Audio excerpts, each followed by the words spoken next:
श्री शिवाय नमस्तुभ्यम।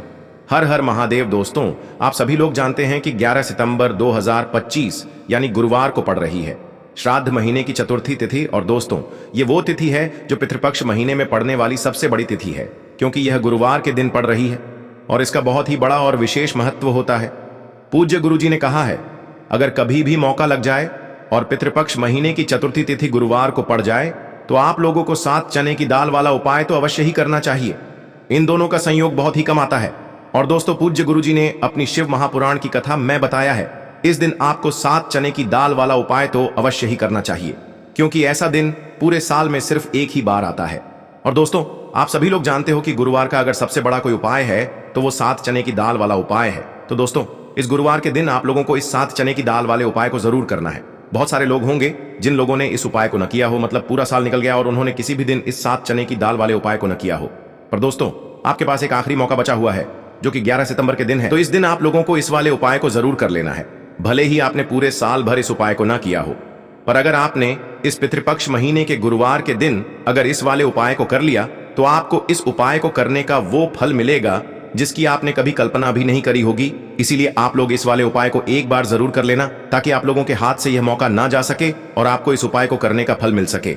दोस्तों, ये उपाय पंडित जी ने अपनी अभी की ही शिव महापुराण की कथा में बताया है। जिस उपाय को आज हम आपको बहुत अच्छे से समझाने वाले हैं। इस वीडियो को देखने के बाद इस उपाय को समझने के लिए आपको कोई और वीडियो को देखने की जरूरत नहीं पड़ेगी। तो चलिए दोस्तों, उपाय को शुरू करते हैं। देखिए, यह इस श्राद्ध महीने के गुरुवार के दिन यह इतना खास होता है, इतना महत्वपूर्ण होता है। देखा गया है कभी कभी बड़े बड़े पूजा पाठ अनुष्ठान से जो मनोकामना पूर्ण नहीं होते, वो इस श्राद्ध महीने के चतुर्थी के दिन एक छोटे से उपाय करने से ही आपकी मनोकामना पूर्ण हो जाती है। और बहुत सारे लोगों ने इस उपाय को किया भी है और उनको इस उपाय को करने का फल भी जरूर मिला है। अगर आप लोग भी इस उपाय को गुरुवार चतुर्थी के दिन करना चाहते हैं तो आप इस उपाय को पहले अच्छे से समझ लेना, सुन लेना, उसके बाद करना। आपको इस उपाय का फल जरूर मिलेगा। और इस उपाय को कर लेने से आपके घर में चाहे किसी भी प्रकार की दुख और समस्या क्यों ना चल रही हो, आपको उसका कारण भी नहीं पता है कि भाई ये समस्या किस कारण से चल रही है। उसका कुछ भी कारण हो सकता है, जैसे पितृदोष हो सकता है या किसी भी तरह का मंगल दोष भी हो सकता है। तो इस दिन आप लोगों को यह वाला उपाय कर लेना है। यह एक ऐसा उपाय है जिस उपाय को अगर किसी विशेष दिन पर किया जाए तो भाई उस विशेष दिन का जो है वह तो हमें मिलता ही मिलता है। पर हमने उस दिन पर इस उपाय को किया है तो हमें उससे भी बड़ा फल मिलता है, और फल बहुत जल्दी मिलता है, क्योंकि आप इस उपाय को बहुत ही बड़े और विशेष दिन पर कर रहे हो। तो चलिए अब उपाय के बारे में बात करते हैं, लेकिन उससे पहले आप लोगों को यह जानना आवश्यक है कि आखिर यह उपाय किस समय करना है, किसको करना है और कैसे करना है। तो चलिए हम आगे आपको वीडियो में एक एक करके बता देते हैं। लेकिन उससे पहले अगर आप लोग हमारे चैनल पर नए हैं तो हमारे चैनल को सब्सक्राइब कर लेना और इस वीडियो को लाइक करके कमेंट बॉक्स में श्री शिवाय नमस्तुभ्यम, ओम नमः शिवाय जरूर टाइप कर देना। और अपने फायदे के लिए, गरीबी दूर करने के लिए इस वीडियो को पूरा देख कर जाना, तभी आपको लाभ की प्राप्ति होगी। यदि आज आपने वीडियो को बीच बीच में से देखा, काट काट कर देखा, तो आपको जीवन में कभी सफलता हासिल भी नहीं होगी। तो दोस्तों, इस 7 चने की दाल वाले उपाय को हमें इस गुरुवार के दिन कैसे करना है, किसको करना है, किस समय करना है और कहां पर करना है, ये सारे सवालों के जवाब आपको इस वीडियो में मिल जाएंगे। और जो ये वीडियो देखेगा भाई, उसको 7 चने की दाल वाला उपाय जरूर करना चाहिए, क्योंकि इस दिन एक चने की दाल का भी बहुत ही बड़ा और विशेष महत्व होता है। और जब बात आ जाए 7 चने की दाल की, तो ये सोने पे सुहागा वाली बात हो जाती है और ये एक बहुत ही बड़ा उपाय हो जाता है इस गुरुवार चतुर्थी तिथि का। अब हम समझते हैं इस वाले उपाय को हमें करना किस समय है। इस 7 चने की दाल वाले उपाय को हमें इस गुरुवार के दिन करना किस समय है। तो देखिए, इस उपाय को करने का जो समय है वह सुबह का समय है और शाम का समय भी है। अब देखिए, यहां पर हम मुख्य रूप से सुबह का समय नहीं बोलेंगे, क्योंकि 11 सितंबर गुरुवार चतुर्थी का दिन है और इस दिन प्रदोष काल के समय का बहुत महत्व होता है। बाकी अगर सुबह के समय भी करेंगे तो भी अच्छा होगा, उसमें कोई भी दिक्कत वाली बात नहीं है। तो चलिए जानते हैं इस विशेष उपाय के बारे में। लेकिन उससे पहले एक प्रार्थना, अगर आप इस चैनल पर नए हैं तो आप इस वीडियो को लाइक करें, चैनल को सब्सक्राइब करें और कमेंट बॉक्स में आप अपनी राशि या अपना नाम जरूर डाल दें, क्योंकि हम राशि से जुड़ा भाग्य भी बताते हैं और भाग्य में चल रही परेशानियों को दूर करने के लिए वह आसान से आसान उपाय भी बताते हैं। तो चलिए अब हम अपने सबसे पहले उपाय की बात कर लेते हैं। सबसे पहला उपाय विशेषकर आपको 7 चने की दाल से करना है। तो इस उपाय के लिए आपको मात्र 7 चने की दाल लेना है। इसी के साथ में आपको एक तांबे के पात्र के अंदर शुद्ध जल लेना है और इन दोनों सामग्री को लेकर के आपको भगवान शिव के मंदिर में पहुंच जाना है। गुरु जी ने बताया है कि यह उपाय आप सुबह से लेकर शाम तक किसी भी समय कर सकते हैं। देखो दोस्तों, आपके पास जो 7 चने की दाल है, सबसे पहले तो उन पर आपको थोड़ा सा जल डाल करके उन्हें गीला कर लेना है। अब इस चने की दाल को आपको अपने सीधे हाथ की हथेली पर रखना है और आपके जीवन में जो दुर्भाग्य चल रहा है, आपके जीवन में जिन भी कार्यों में आपको रुकावट उत्पन्न हो रही है, जिन भी कार्य में आप बार बार असफल हो जाते हैं, तो आपको प्रार्थना करनी है, हे महादेव, मुझे इन सभी कार्यों में सफलता प्राप्त हो तथा मेरे जीतने भी कार्य अटक रहे बस सभी परिपूर्ण हो। और ये 7 चने की दाल आपको भगवान शिव के शिवलिंग पर समर्पित कर देना है। बृहस्पतेश्वर महादेव का मन में स्मरण करते हुए गुरु जी ने कहा है कि जो भी व्यक्ति गुरुवार के दिन इस प्रकार से चने की दाल समर्पित कर देता है शिवलिंग पर, उसके जीवन से सारा दुर्भाग्य दूर हो जाता है। अब दोस्तों, अंत में जो एक जल का पात्र है आपके पास, इसे भी आपको भगवान शिव की शिवलिंग पर अर्पित कर देना है और श्री शिवाय नमस्तुभ्यम इस मंत्र का जाप करते हुए बस इतना सा उपाय करना है, आपको आपके जीवन का जितना भी दुर्भाग्य है वह सभी दूर होगा। अब दोस्तों, हम बात करते हैं दूसरे विशेष उपाय के बारे में। यह उपाय विशेषकर आपकी जो भी मनोकामनाएं हैं उन्हें परिपूर्ण करने वाला है। यदि आपको ऐसा लगता है कि आपने कई प्रकार के उपाय कर लिए हैं लेकिन महादेव अभी तक आपकी जो मनोकामना है उसे परिपूर्ण नहीं कर रहे हैं, तो आपको ये उपाय जरूर करना है। देखिए, इस उपाय को करने के लिए मात्र आपको एक गुड़ का टुकड़ा लेना है। इसी के साथ मैं आपको एक तांबे के पात्र के अंदर शुद्ध जल लेना है। देखिए, गुरुवार के दिन यदि हम गुड़ वाले जल से उपाय करते हैं तो बहुत ही चमत्कारी माना जाता है और इससे जो हमारा बृहस्पति ग्रह है वह भी मजबूत होता है। बृहस्पति ग्रह यदि हमारा मजबूत होता है तो हमें कभी भी जीवन में धन संपदा की कमी नहीं होती है। हमारे जीवन में जो दुर्भाग्य होता है वह भी सौभाग्य में बदल जाता है।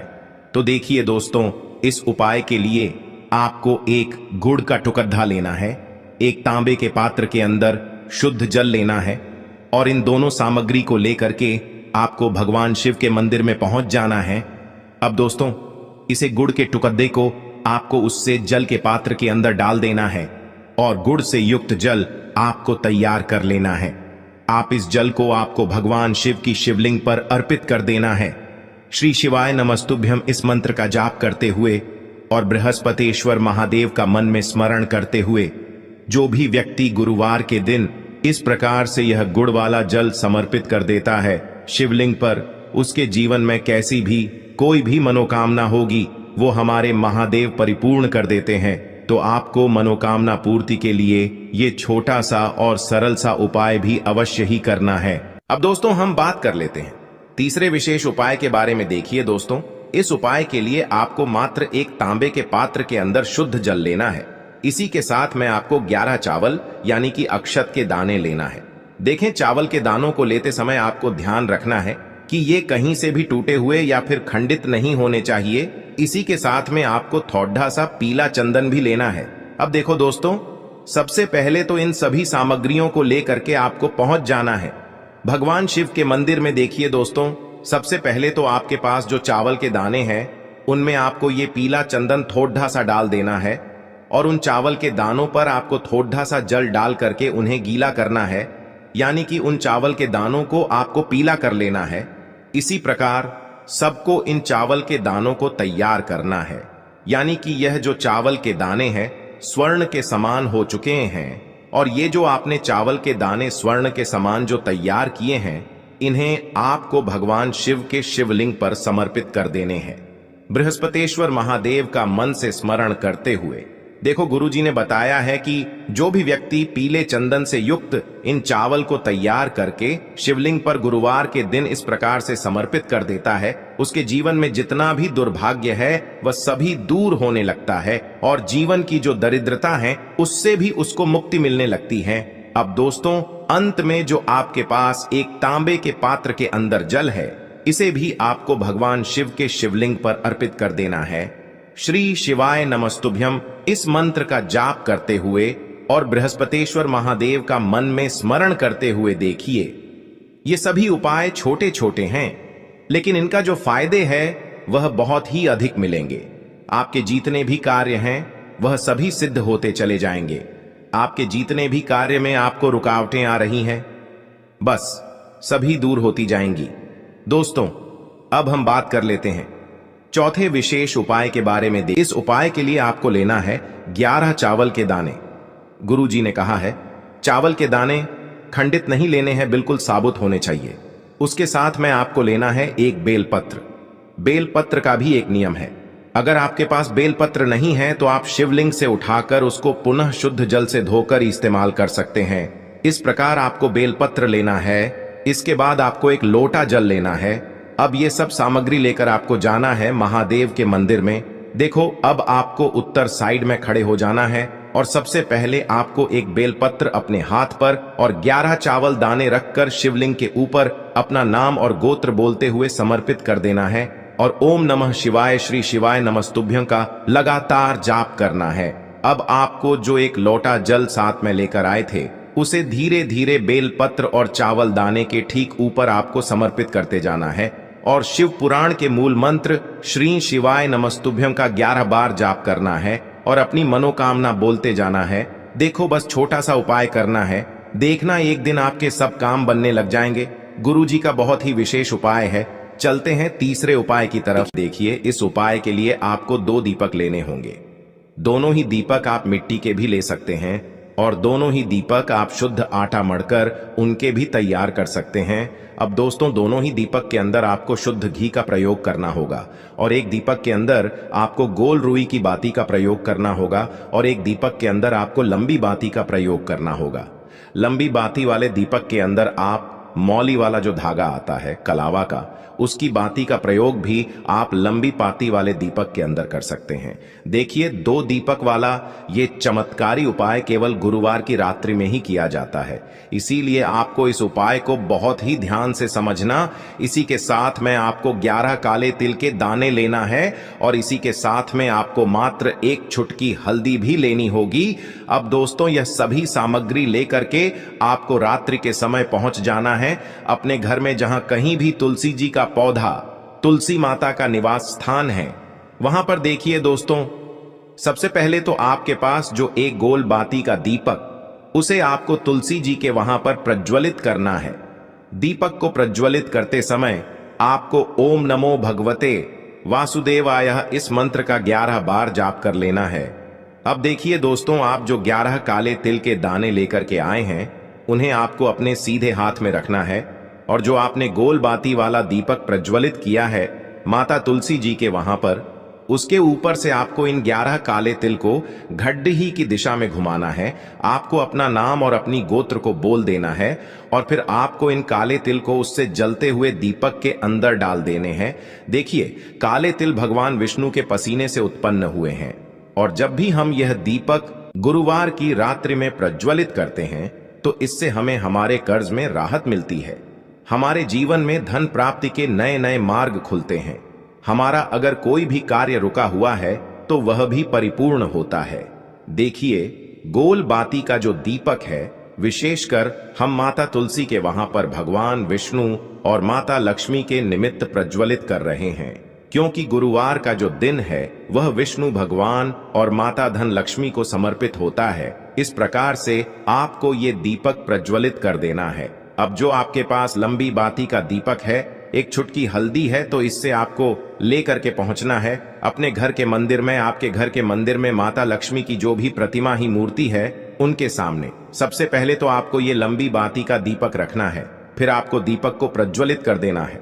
दीपक को प्रज्वलित करते समय आपको ओम महालक्ष्मी नमः इस मंत्र का जाप करते रहना है। अब दोस्तों, आपके पास जो 1 चुटकी हल्दी है उसे आपको अपने सीधे हाथ में रखना है और इस 1 चुटकी हल्दी को आपको उस दीपक के ऊपर से 11 बार घड़ी की दिशा में घुमाना है और आपको ओम महालक्ष्मी नमः मंत्र का जाप करते रहना है और इस 1 चुटकी हल्दी को आपको उसे दीपक के अंदर डाल देना है। देखिए, 1 चुटकी हल्दी वाला जो दीपक है आपके जीवन से दुर्भाग्य को समाप्त करता है, माता लक्ष्मी की आपको कृपा प्राप्त करवाएगा, धन प्राप्ति के आपके जीवन में नए नए मार्ग बनाएगा। तो इस प्रकार से आपको यह उपाय अवश्य करने हैं दोस्तों। यदि आपको उपाय से जुड़ा किसी भी प्रकार का सवाल पूछना है तो आप कमेंट बॉक्स में पूछ सकते हैं। उपाय को करते समय आप किसी भी प्रकार की गलती नहीं करनी है। अगर आपको वीडियो अच्छी लगी हो तो चैनल को सब्सक्राइब जरूर करें। हर हर महादेव, ओम नमः शिवाय। देखिए, हम सभी के घरों में माता तुलसी का पौधा अवश्य ही होता है। तो देखिए, हमें तुलसी जी के पौधे से सबसे पहले तो 3 पत्ते तोड़ने हैं। देखो, एकादशी वाले दिन आपको तुलसी के पत्ते नहीं तोड़ने हैं। तो देखिए, तुलसी जी के आपको 3 पत्ते तोड़ लेने हैं और इन तुलसी जी के पत्तों को तोड़ने के बाद आपको एक चुटकी हल्दी भी अपने साथ में लेनी है। हल्दी के अंदर आपको जल मिलाकर के पेस्ट के रूप में तैयार करना है और इसी के साथ में आपको एक दीपक भी लेना होगा। दीपक आप मिट्टी का भी ले सकते हैं, आटे का भी ले सकते हैं और इस दीपक में आपको शुद्ध घी डाल करके इसमें आपको लंबी रुई की बाती का प्रयोग करना है। देखिए दोस्तों, आपके पास है 3 तुलसी जी के पत्ते हैं। तो पहला जो तुलसी जी का पत्ता है उस पर आपको सबसे पहले तो जो आपने हल्दी ली है उसकी एक बिंदी लगानी है। और पहला जो तुलसी जी का पत्ता है, आपके घर में भगवान विष्णु का चाहे कोई सा भी स्वरूप हो, चाहे लड्डू गोपाल जी का स्वरूप हो या फिर भगवान कृष्ण की आपके मंदिर में प्रतिमा हो या फिर भगवान श्री राम की प्रतिमाएं, उनके सामने आपको पहला तुलसी जी का पत्ता अर्पित करना है। अब देखिए दोस्तों, आपके पास जो 2 तुलसी जी के पत्ते हैं और आपके पास जो एक दीपक है, इन्हें आपको लेकर के पहुंचना है अपने ही घर में तुलसी जी के पौधे के पास में। देखिए, सबसे पहले तो आपके पास जो 2 तुलसी जी के पत्ते हैं उन पर भी आपको हल्दी की एक एक बिंदी लगानी है और उन दोनों ही तुलसी जी के पत्तों को आपको अपने घर में तुलसी जी के पौधे के वहां पर ही अर्पित कर देने हैं। और इस प्रकार से यह दोनों पत्ते भी तुलसी जी के पौधे के पास में अर्पित करने के बाद अंत में जो आपके पास एक लंबी बाती का दीपक है, इसे आपको तुलसी जी के पौधे के पास में ही प्रज्वलित कर देना है। जो भी व्यक्ति अपने ही घर पर इस प्रकार से तुलसी जी के 3 पत्तों का यह उपाय कर लेता है तो उसका परिवार हमेशा खुश रहता है। उसके परिवार में कभी भी कोई भी संकट उत्पन्न नहीं होता है और यदि आपके घर में जो भी गृह क्लेश है वह भी समाप्त होते हैं। तो इस प्रकार से यह सुंदर सा उपाय करना है। अब बात करते हैं अगले उपाय की। आपको लेना है एक गोल बाती का दीपक। आप चाहें तो मिट्टी का ले सकते हैं या फिर घर से शुद्ध आटा मढ़कर उसका दीपक आप तैयार कर सकते हैं। इसके बाद आपको लेना है शुद्ध गाय का घी। अगर वो नहीं है तो कोई भी देसी घी इस्तेमाल कर सकते हैं जिससे आपको दीपक प्रज्वलित करना है। देखो, अब ये सब सामग्री लेकर आपको जाना है प्रदोष काल में आपके घर पर तुलसी जी के घेरे के पास में। देखो, ये उपाय तो आपको अवश्य करना है। देखो, वहां पहुंचकर सबसे पहले वो दीपक आपको प्रज्वलित कर देना है और ओम नमो भगवते वासुदेवाय नमः का 11 बार जाप करना है। उसके बाद आपको अपने सीधे हाथ में थोड़ी हल्दी लेकर उस दीपक में अपना नाम और गोत्र बोलते हुए डाल देना है। उसके बाद माता लक्ष्मी से आपको प्रार्थना करना है कि हे महालक्ष्मी, हमारी सभी दुख तकलीफों को दूर करो। हे महादेव, हमारे सब दुख कष्टों को खत्म करो। इस भावना से आपको ये उपाय करना के लिए आपको लेना है 11 चावल के दाने। गुरु जी ने कहा है चावल के दाने खंडित नहीं लेने हैं, बिल्कुल साबुत होने चाहिए। उसके साथ में आपको लेना है एक बेलपत्र। बेलपत्र का भी एक नियम है, अगर आपके पास बेलपत्र नहीं है तो आप शिवलिंग से उठाकर उसको पुनः शुद्ध जल से धोकर इस्तेमाल कर सकते हैं। इस प्रकार आपको बेलपत्र लेना है। इसके बाद आपको एक लोटा जल लेना है। अब ये सब सामग्री लेकर आपको जाना है महादेव के मंदिर में। देखो, अब आपको उत्तर साइड में खड़े हो जाना है और सबसे पहले आपको एक बेलपत्र अपने हाथ पर और 11 चावल दाने रखकर शिवलिंग के ऊपर अपना नाम और गोत्र बोलते हुए समर्पित कर देना है और ओम नमः शिवाय श्री शिवाय नमस्तुभ्यं का लगातार जाप करना है। अब आपको जो एक लोटा जल साथ में लेकर आए थे उसे धीरे धीरे बेल